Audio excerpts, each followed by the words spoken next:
you have one part I want to ask about before you leave about militias in this new season. I would like to be part of a militia one day. So I want to say that out loud.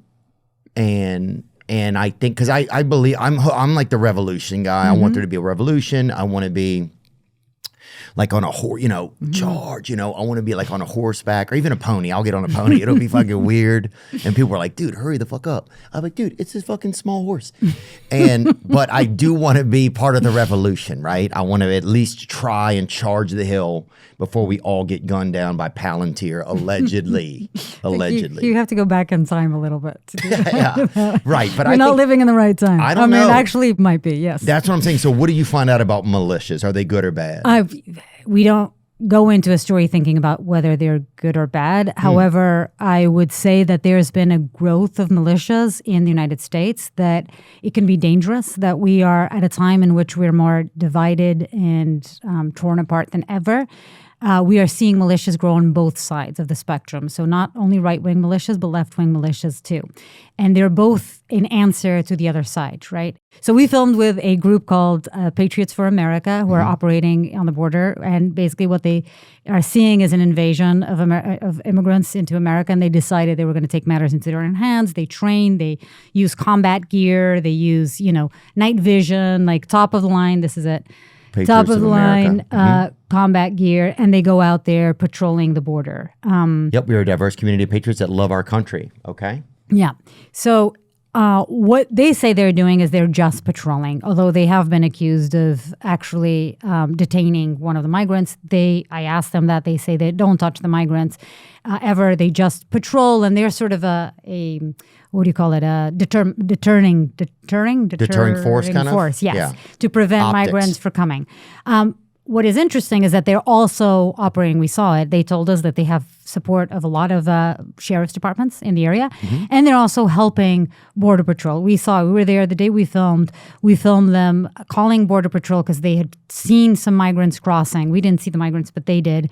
And they called Border Patrol, and the Border Patrol came, and they hitched a ride with Border Patrol. We filmed behind as they were going to show where the migrants were crossing into the United States. They sound awesome to me, to be honest. Okay, to you they that do. Part. It causes all sorts of problems. So actually, a well-regulated militia, which is in fact in our Constitution, is allowed. What is not allowed is unregulated militias acting and pretending as if you are law enforcement. Okay.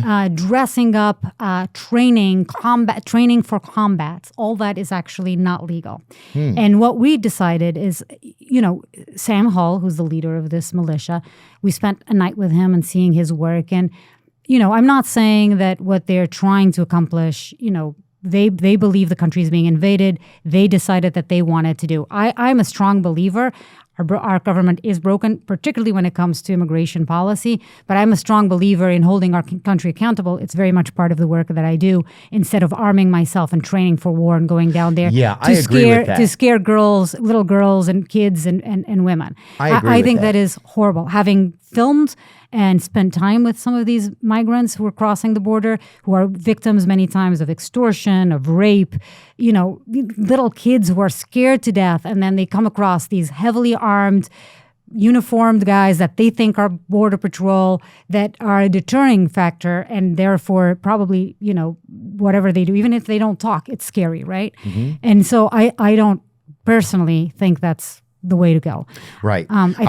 I think you vote. I think you go to the ballot, you get involved politically, and if you really want to change, you try to change it that way. Yeah. Has it worked? No. But is that the solution? It's not. Right. I agree. It's not. I think there is part of this, right? I agree. It's like somebody that's coming over here that's looking for a better life, that wants something different. I think the border system, they left it open and broken on purpose, I think, to create almost because it inspires people who believe in America. Maybe these people's parents died protecting their country, right? And now they're thinking, well, they're having people come across the border, and a lot of them weren't even Latinos. A lot of them were bad actors. A lot of them were people that came here with ill intent, right? I think only 40% were Latinos that came across the border during like this great migration that's happened during like the Biden administration, right? Yeah.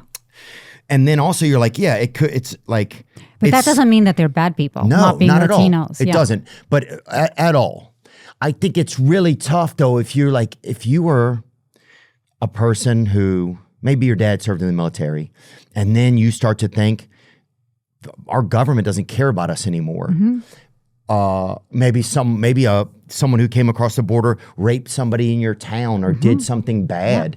Now all you care about is protecting your own. So it's like I can just see how people can start to do this sort of thing, right? Yeah.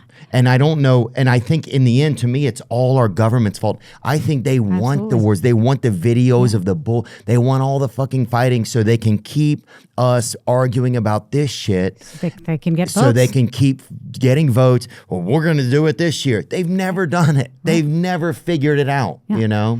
I think immigration... Anyway, not to get animated. No, I get very animated about this It's topic. heartbreak. It's fucked up. And they're the ones letting us all battle this. There's a new movie called Eddington, and it's really cool. It's like this sheriff in this town, and he during COVID, and he has to and BLM and everything. He has to deal with all this stuff, and he's the sheriff, so he's like the authority figure. And it's watching him lose authority over himself as it all falls apart. Right. Anyway. I get very animated. I mean, particularly with what's happening. I don't tend to become political or to talk politics. Yeah, but me either. Kind of. It feels like it's just a joint thing. Do you feel like it is, or what do you think? I do. I am not happy, obviously. I'm incredibly just saddened by what's happening in our city right now. Having spent many years... In Los Angeles, you mean? Yes. Okay. Sorry, in Los Angeles, my city, sorry. Having spent many years reporting on immigration, are there criminals who come across? Absolutely. Are there people carrying drugs? Absolutely.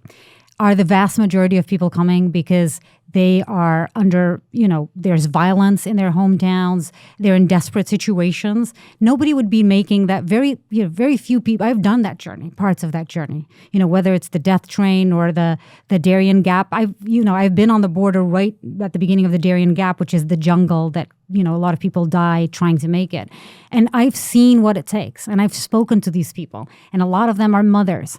And nothing moves a mother more than trying to provide a better life for their kids. For their children. If their children are endangered, if they know that their kids can go out on the streets and be co-opted or killed by gangs, and if they're not killed, if they're not joining the gangs, I would do anything. Exactly. Yeah. I have a child myself, and I would do anything.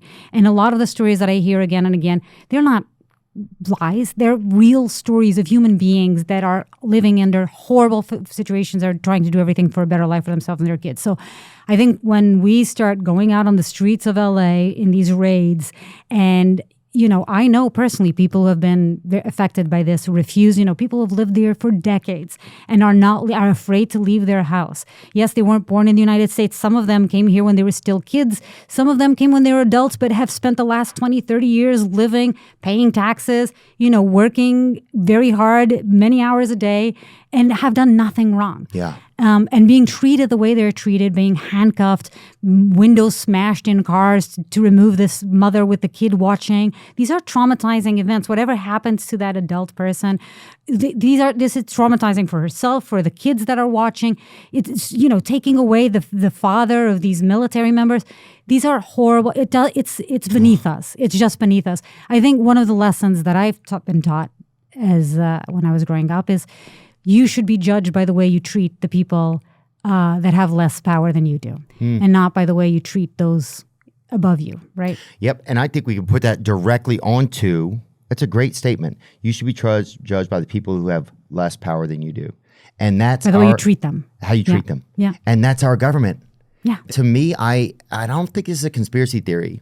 I believe that they knew, they wanted all this to, because they want this constant battle. They want to be able to have something to kick ball back and forth. We'll do it. They'll fix it. It's their fault. Because if they fix it, then they can't blame it on the other person. Exactly. And that's the problem, I think, with a lot of things in this country. And I agree. It's like, it's heartbreaking to see families separated like that. And it makes you question, like, well, why do I get to be here? I was just born here, and then you look at the Native Americans, like, well, fucking, they didn't. Yeah. They got...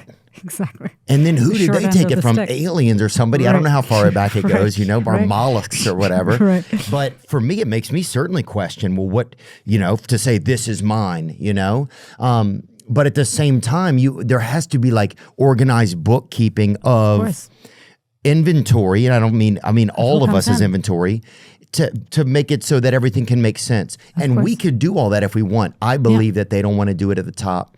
And I also think that we're about to enter a surveillance state, right? I was talking with Sam Altman, the other the AI guy, and I don't know if he knows or not, but he believes that we'll be under surveillance will be a big part of things in the next few years. That's so scary. But I believe why a lot of this is happening now, and it's painful to see it happen,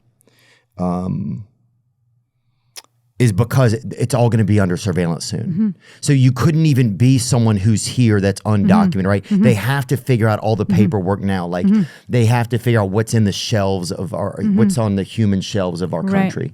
Right. So I believe we're headed there quick. And so that's why I think some of this is all happening now, because in 2 years, if you even walked out of if you even showed up in a parking lot, you were here like undocumented, right?